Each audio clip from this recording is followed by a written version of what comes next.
an old druid sacrificial site, a Roman mansion for a consul or maybe a visiting Caesar.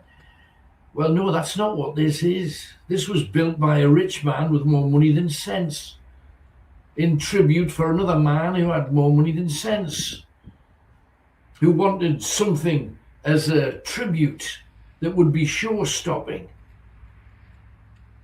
a talking point with all of his posh friends. But it's a folly. Mind you, as follies go, it's an absolute cracker. It's also a place of death. Tonight, the ghost historian is entitled Heaven and Hell. Heaven, the high mountain. Hell, the pit that is directly below it, behind where the camera is at Herrington Burn Country Park, built on the site of a colliery where hundreds died. With us tonight behind the camera, we have award-winning producer Hollywood Tony McShane, who should say hello in this. Hello. And also we have the purveyor of the Grand Whisker, namely our very own Bushy Beard. Good evening. Hello. There you go. So this place used to be called Penshaw.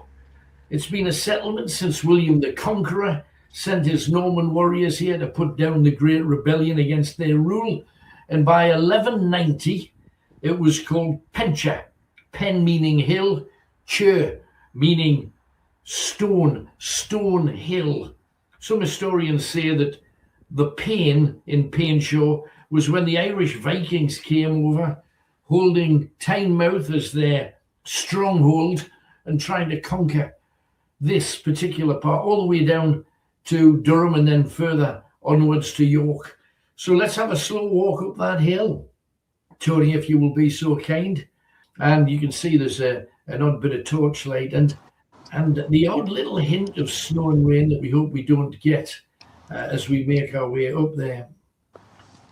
Now, the Vikings, led by the great slayer Ragnald, who conquered the coast all the way down to Whitby, and in the late 900s, he saw intense Norse raiding, especially here on Wearside and in Durham.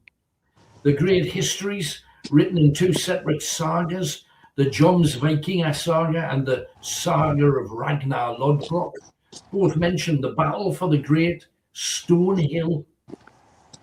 Well, Pen Hill, Chur, Stone. Could it be? The story goes that an army of Scots and locals gathered to chase the Vikings back to the sea, ending up being chased themselves, finally taking position at the top of a huge stone hill. Well, this was, to all intents and purposes back then, the Stone Hill. And up they went to take the high ground. Now, the Vikings describe it in their sagas as a huge army of Britons, the great army of Britannia. And it was probably a tatty gathering of untrained men who grabbed hold of they're struggling. They'll be back in a second. I can see them moving around. It was probably just a group of locals, with pitchforks, swords, clubs, whatever weapons they could get their hands on. And they were all ultimately... Has it gone off again? Now I can hear you, Bushy. You're on. All right. Yeah, but me, Bosh. And look at that. Look at this. How historic is this? This is just one of those great moments heading towards a place that we should have been 1,000 times. He's done a couple of radio shows here. We've never been up. Why have we not been up here? This is just awesome. Look at the place. So the big so-called Great Army of Britannia, they're freezing again. I don't know what's going on. We've got good signal. We can tell that, but every few steps they're freezing. We'll keep on persevering and then we'll bring them down the hill and we'll go into our colliery site, which is the main meat of the sandwich tonight. So that tatty gathering of untrained men were essentially slain by the great slayer Ragnald, doing what Ragnald did. No mercy given as a lesson to the unruly northerners that were not prepared to see sense. In other words, do everything that the Vikings told them. Young Viking children were given swords and axes to finish off any of the wounded. And this is a behaviour that the Scots would take on.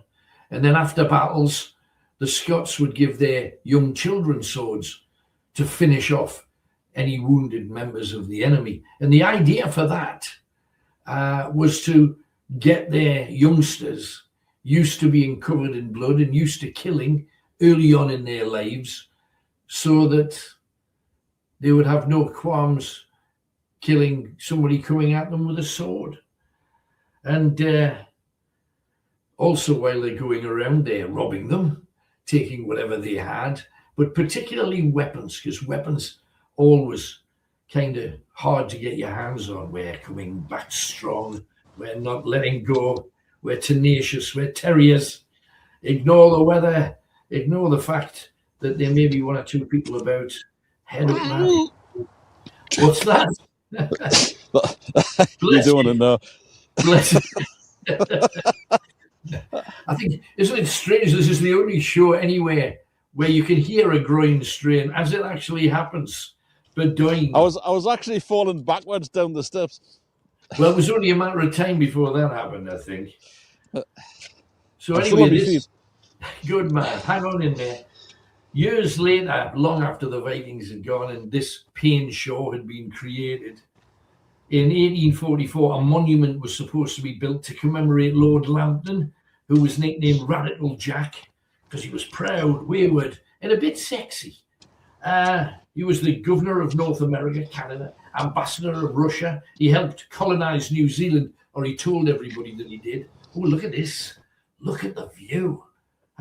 Tony did the perfect thing and instantly froze. But that's kind of where we're heading, down there, after we've done a swift hunt up at the monument. So, to all intents and purposes, Lord Lambton was a bit of a lad. And some people say that he was actually cursed. And if we don't manage to do a ghost hunt up here, the curse is obviously real. Now, Lord Lambton, while he was in Canada, he ignored a Native American medicine man who warned him that a rebellion would begin. And he said, no, it wouldn't. And promptly it did in the year 1837. Now, the medicine man told him that anybody killed during the rebellion would be blood directly put on Lord Lambton's hands. There you go. Oh, we're getting a better view now. And the curse on Lambton continued. His daughter Frances died of consumption, aged 28. His daughter Georgina died aged 19 of flu. His other daughter Harrington died suddenly without any apparent cause. She was 17. His marriage fell apart. He wed again, the daughter of Lord Grey. They had a beautiful young son, Charles, known in a very famous painting called The Red Boy. You should take a look at the beautiful painting. And the Red Boy died aged only 13. Lambton himself died aged 48. His wife died following the following year. The curse seemed real. Absolutely seems real to me right now as well. But there we have it. Lambton's coal cartel collapsed. His colonization of New Zealand went completely and utterly pear-shaped. He treated, and maybe he got what he deserved. We're not getting what we deserve, but he got what he deserved because he didn't treat ordinary people well, nor nicely. He treated ordinary folk contemptuously, is the word. And they eventually gave him the nickname Jog-along Jack. The average annual wage for a common man back then was £25 a year. That's what people were getting. Lord Lambton declared, a man may comfortably jog along, comfortably enough, on £40,000 a year. We had no clue that £25 was all that good people were earning. Is that rain or snow, Bushy? What you getting? Snow. Snow. Oh, that's not what we want to hear. Oh, and no sooner do I ask the question than he's gone. Now, Lambton Hall is still the family seat of the Lambtons. We had a scandal in the 1960s, I seem to remember, with a Lord Lambton involved in some kind of scandal. So maybe the curse of the Lambtons continues to this day. And we have no idea why this is jamming. We have signal. Everything seems to be well. We're catching strands of snow as they hit the ground like some kind of alien beam. Look at that. I do think the building looks sensational, mind. An amazing structure based on the Greek temple of Hephaestus, the god of craftsmanship and the god of fire. It was said in the Greek version, in the temple of Hephaestus, that's where the dead body of the Athenian hero Theseus was said to be laid, not in this one in Penshaw, in the Greek one. And it was, of course, Theseus, if you can, do you remember any of your stories of myths and legends? I used to love all of that. Theseus was the one who killed the Minotaur, you know, body of a man, head of a bull. That was Theseus. The building has 18 columns. How I wish I could see them. Doric columns. One column has a spiral staircase in it, and that's the reason that we're actually going up, because I knew we were going to be close with the country park, a quarry built on a killer colliery, which isn't the easiest thing to say. But the reason we have to go up to Penshaw Monument is because there is a column with a spiral staircase inside it that twists and twists and twists and twists and goes right the way to the top. Now, that spiral staircase to take you to a viewing platform along the top was closed in 1926 when a 15-year-old boy fell to his death. Now, there was some hushing up done of this, which is not great. There was some hushing up done. Some gossip that the family were paying off the boy's family. They didn't want to advertise it because they were trying to generate interest in this incredible memorial. Now, to me, you know it's a memorial if you can go there and there's a plaque saying, this is the memorial for this man who did this, this, this, this, and this. And they've never really done that with Penshaw Monument. They just left it up there. And people, I know when I was young, were driving around saying, oh, was that the Romans that did that? And you can kind of see, I know it's Greek-esque, but you can kind of see people thinking, well, there must have been a Roman who took over control of a large hill, a hill that you can clearly see for 50 miles. 50 miles away you can see Penshaw. Amazing. So the hushing up was done. Money changed hands, we believe. There's no proof I could find of this, but everywhere I go down that storyline, you come across pound notes. The structure was eventually fenced off and forgotten about. And then it was reborn and floodlit back in 1988. As I say, visible up to 50 miles away, depending where you happen to be. And it's one of those things that's kind of like the Gateshead Angel. It's become synonymous with the Northeast and also synonymous with Sunderland Football Club. Of course, it's on their badge. And it's also one of those things that when you're driving around and you're not quite sure where you are, you can get your bearings by going, oh, there's Penshaw. I've got to go down here or down there. Fantastic. So what about the ghost stories of Penshaw Hill? And there are plenty of them.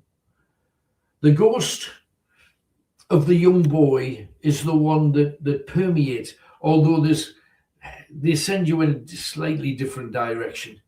if you read up about it. I've kept firmly on the trail of the spirit of the young boy, the 15-year-old. And the ghost of that young lad was seen almost on a daily basis in the 1920s into the 1930s.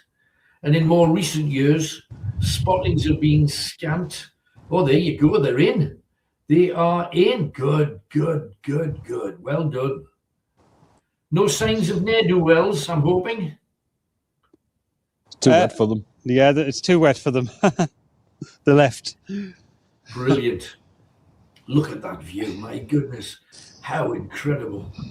That really is a sight to behold. The ghost spottings of this boy, we're looking at the present moment for the column that has the staircase in it, because we're going to set up a tool or two. There it is. Oh, there we go. We're going to necromance around this area. In 1992, one of the recent sightings, a photo was taken and the dark figure of a young boy was caught staring down from the top. That could be his shoe. There you cats go. In 1920? Well, damnation. They've frozen again. Just at the moment that, that I had a gag perfect for that. I was going to say, we're in search of souls, and there is one right there. Tony will get it back as soon as he possibly can. I know if this is doing our heads in, you can imagine what it's doing for Tor. But he will be there. He'll sort it all out, and we will be back as soon as we can. Dee says, do you remember the toy dolls video from Penshaw? They were, I love Olga and the dolls. Loved them. I love them. And there you go. We found a sign of life at a place of death. Tony will rejig. But they caught an image of a young boy right at the top, and I don't know whether Tony can. Oh, there you go. Up there, it's in a watch, because it's said that the young boy's spirit runs along the top, right along the top above where that doorway is. And Tony, while you were away, I was just saying, we go out in search of souls, and you found one on the ground there. Wow.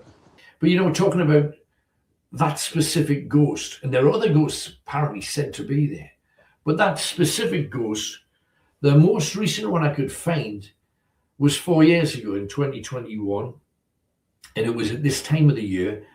A man called Roger Harper of Usworth decided to walk up Penshaw Hill with his family, and they all saw the image of someone falling from the top, literally falling from the top. And he literally ran with his wife and kids to see where they'd fallen, and looked all the way around Penshaw Monument, couldn't find anybody that had fallen to their doom. A lot of locals say that the ghost of the boy is seen all the time.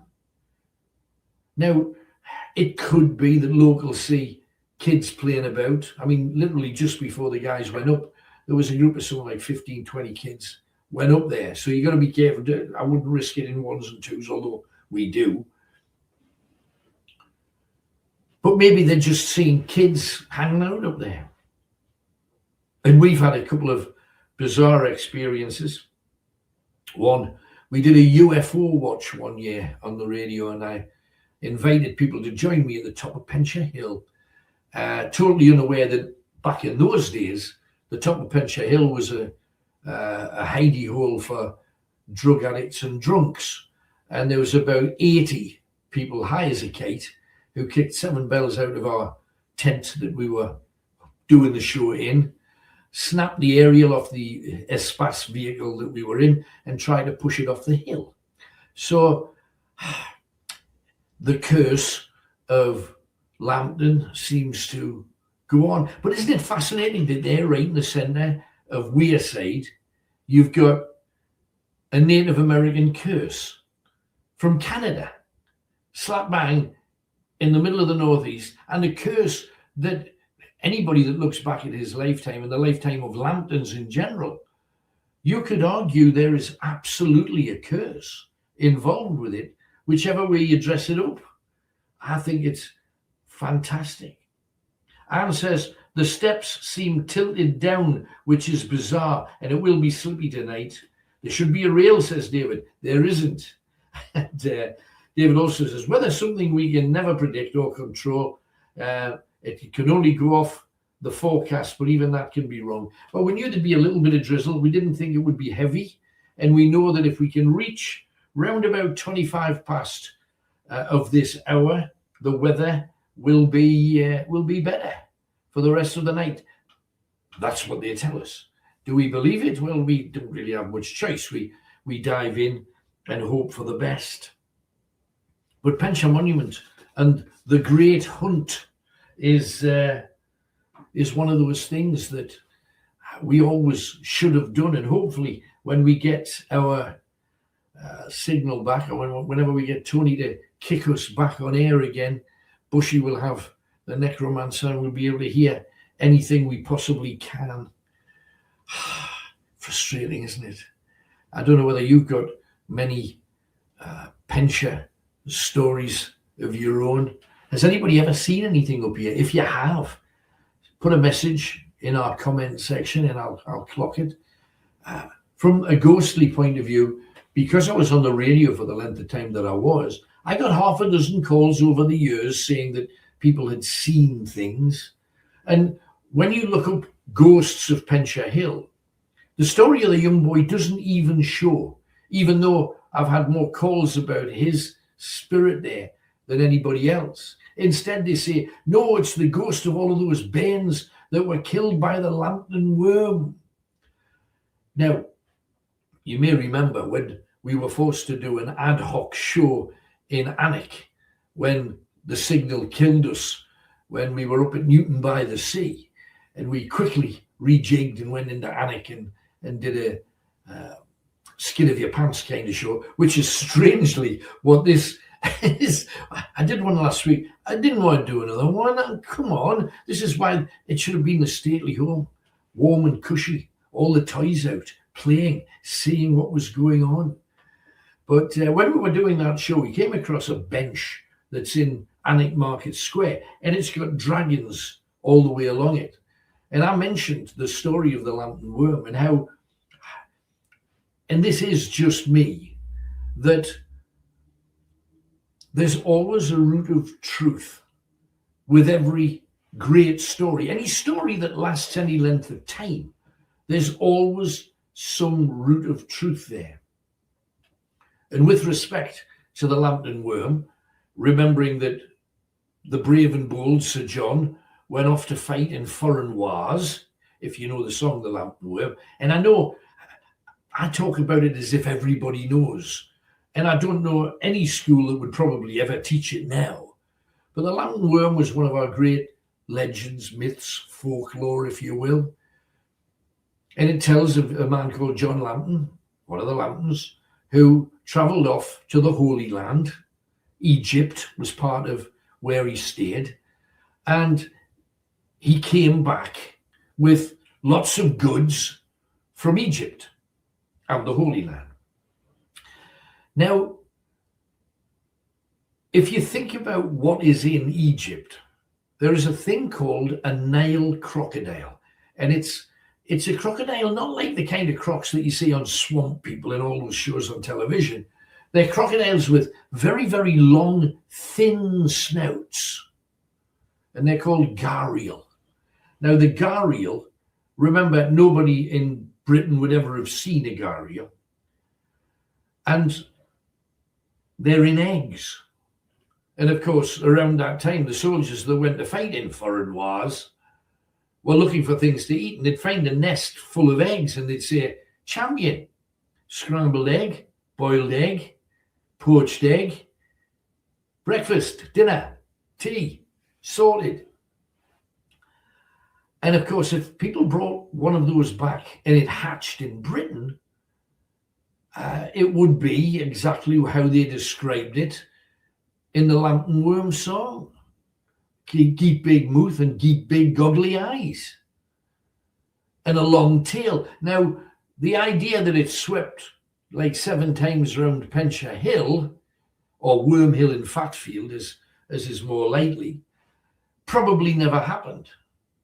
But I'm talking about where's the root of truth for that story to have lasted hundreds and hundreds of years. And I think they brought back, you know, these little baby crocodiles. When a crocodile's born out of the egg, they're tiny. And I could see a knight sticking one of them in a backpack and feeding him bits of food to get him across, and then getting tired of him and putting him in the river. And you get somebody fishing in the weir, and just look what was on the hook. He found it very queer.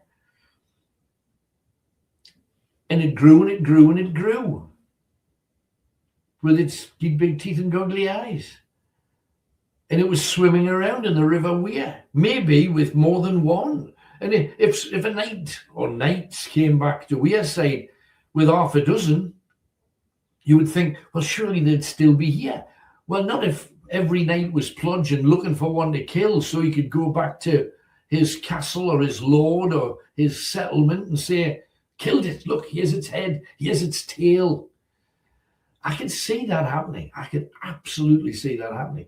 So, remarkably, some say that the ghost is the children killed, eaten alive by the Lambton worm, the ghosts on that mountaintop.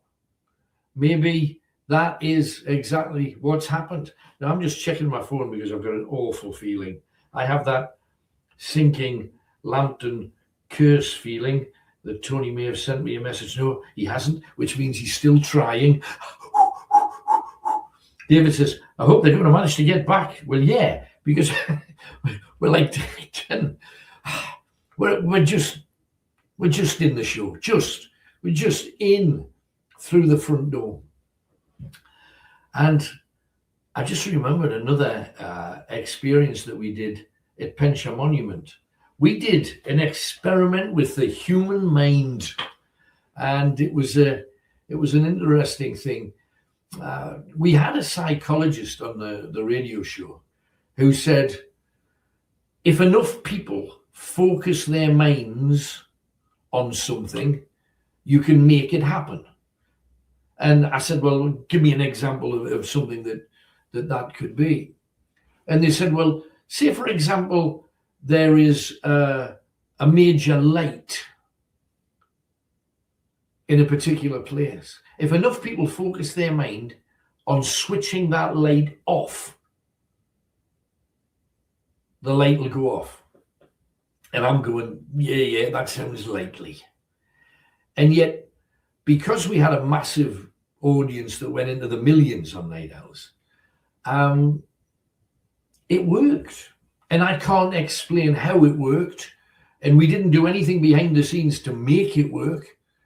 And we did about 8 separate things. I know one of them was, back then, Stella Power Station still existed on the opposite banks of the Tyne from Benwell and Scots, with Stella Power Station. And it had 3 highlights for low-flying aircraft and stuff to see. And I said, well, okay, everybody, wherever you happen to be on planet Earth, now everybody, focus, think of that light, say, turn it off, turn it off, turn it off. Now, the chances that it would happen, I'm thinking, well, it's not going to happen.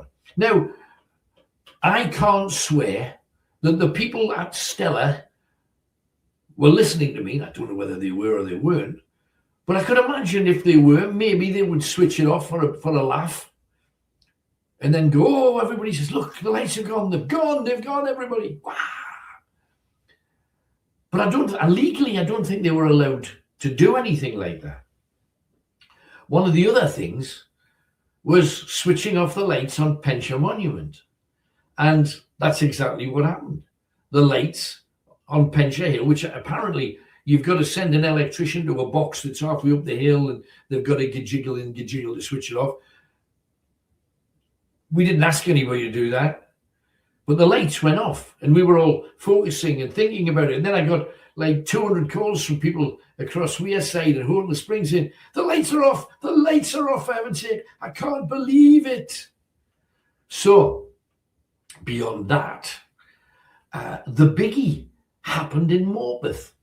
And once again, the Morpeth thing went on forever, because after we did this thing, this focusing of the mind, and again, I do realize how far-fetched and weird it sounds, because we aimed for all of these targets and they all went off. And there's one, the one in Morpeth was unmistakably sincere, because I can't swear that somebody in the council said, oh, I know, I'll run up and I'll switch the lights off for Alan. I don't think that happened. I don't think that people at Stella switched off theirs, and there was a lighthouse up the coast. Alcan did, they switched the light off, or we switched the lights off, however it worked. But the clincher for me was Morpeth. Now, apparently the only way, the clock doesn't stop in Morpeth. It's kept going. And if it goes off, even for 5 minutes, there's somebody that has to run along and fix it up straight away. So I said, well, why don't we, there's only one way into the clock. It's like a set of steps. There's only one way into the clock and one way out of the clock. So why don't we get a crowd around Morpeth Clock Tower, and we'll get everybody focusing their mind on the clock to stop the clock. And the clock never stops, okay? It's maintained so that it never stops. So that's the end of our Lambton experience. We said it was cursed, and it has thus proven that it was cursed, no question about it. And the ghost of the young boy gone, and the children eaten alive by the Lambton worm we leave behind us too. The fearful worm would often feed on calves and lambs and sheep, and swally bairns alive when they lay down to sleep. And when he'd eaten all he could, and he had his fill, he crawled away and lapped his tail 7 times round Penshaw Hill. There you go then. All together everybody sings, "Wish lads had your gobs, we'll tell you now an awful story." You should be heading towards the sculpture. There's a sculpture trail village kind of thing. Once you actually get in there, you can see how busy it is. The great news is that we can actually see where you're going. The main place that we've been directed is where we're heading right now, and recommended by one of you guys too. Got to cross the road and get into what used to be a massive colliery site. Bloody hell, that was close. We've actually got a ghost story on this roundabout, but we'll tell you that on the way out. I'm not going to tell you too much about it, because the family are still in the vicinity.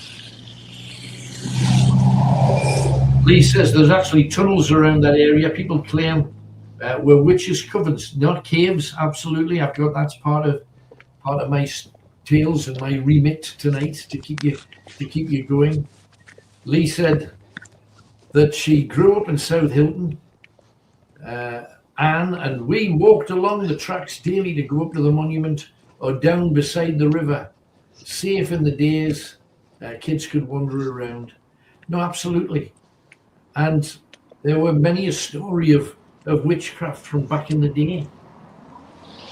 Our mob have got to get into Herrington burn before the water kills. Which way we're going?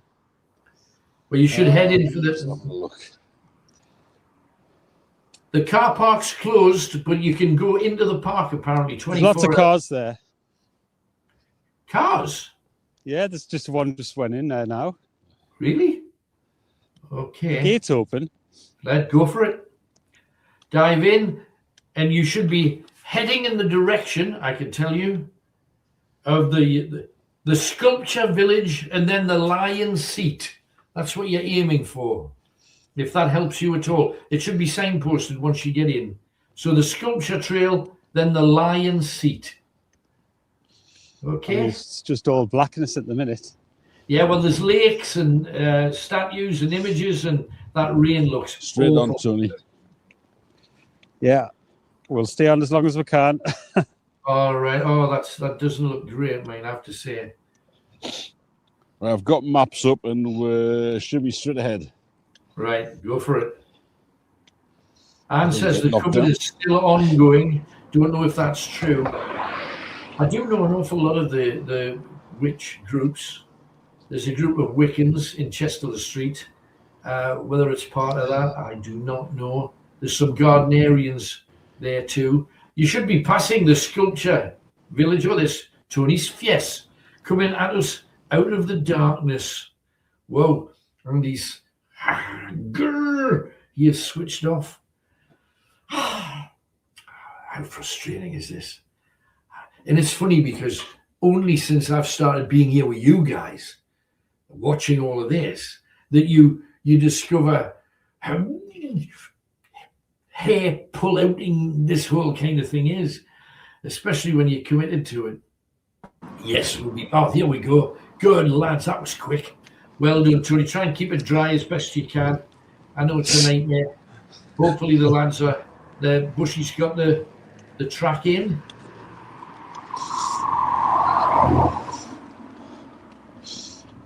I thought you had to go into the car park and you got in from there, but apparently is that not the case? It's already wet. Right.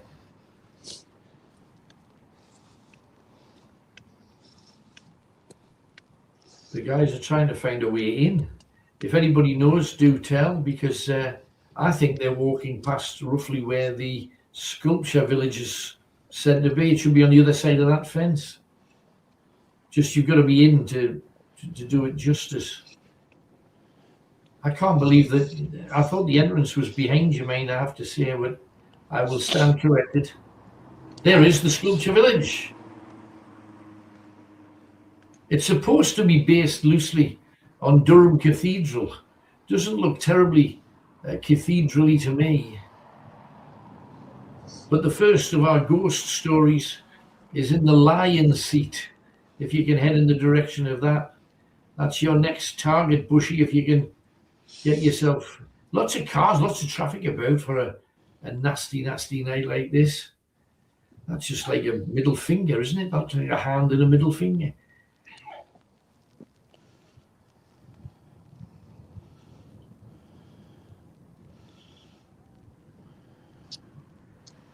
So there we have the sculpture trail.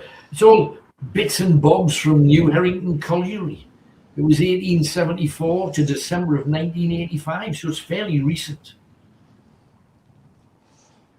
It was considered in the 1800s as a killer colliery, regular roof falls and accidents with tubs, explosions caused by fire damp. Can you not get in somehow?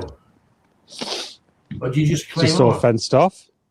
It says to walk around this way. Must be a gate, It says to walk around that way, does it?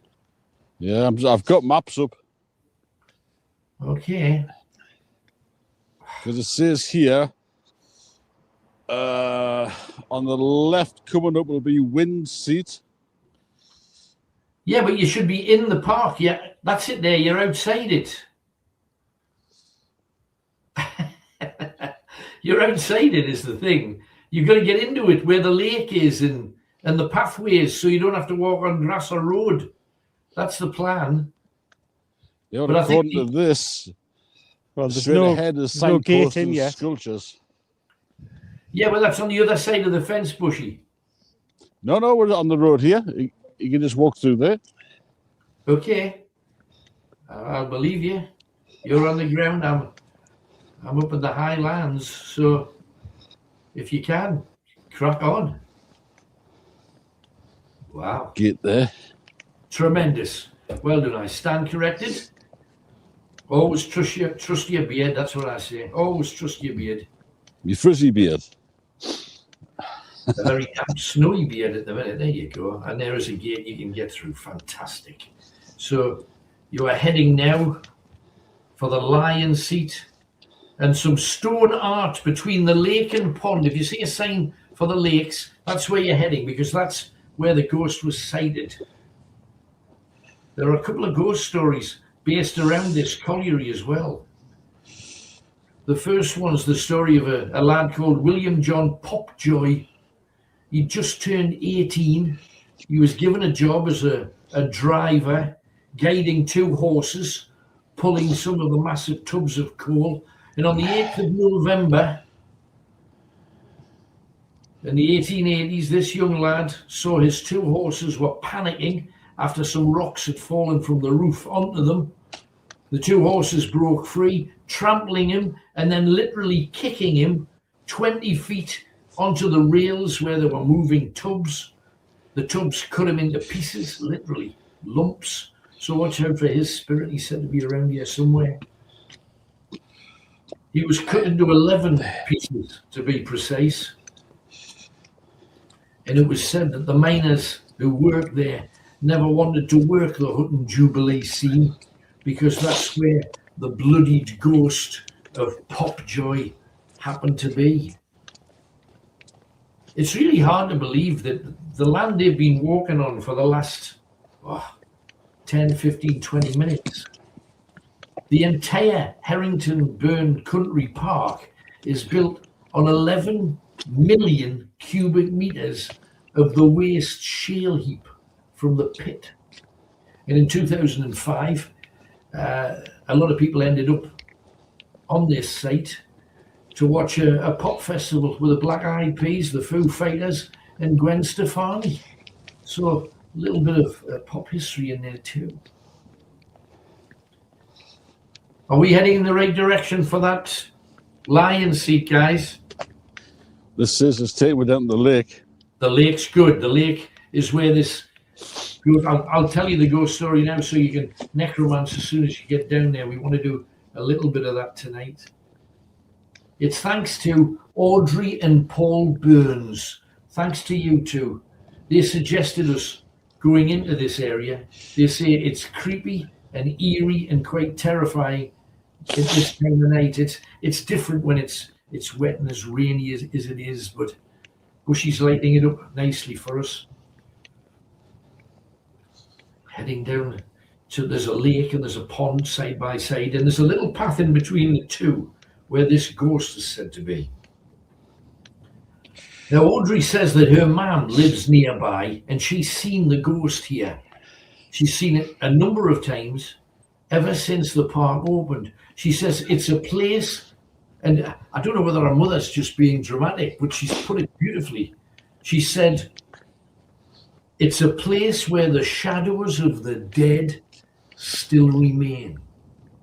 And it's that little path between the lake on the right and the pond on the left. And you see the figure crossing that particular area. Now, Audrey's mum, Jean, says that her granddad's best friend died in Herrington Pit. Fishing that way. A man called Len Johnson, killed by a roof cave-in back in 1960. Jean, her mum, and Jean's dad, Grandad Billy, were walking around the park in 2002, and they saw 3 miners walking across that path in between the lake and the pond. 3 miners in full kit, miners' helmets, carrying their kit bag with their water or their tea or their coffee or whatever they had, whatever scran they had. Now aren't people stupid? There's a map that would have been very helpful. But no, I'm going to scroll on it as if I could spell my name or something. I'm famous, no. Right. So these 3 miners seen crossing that tiny little path in between those 2 bodies of water, as if they were heading to a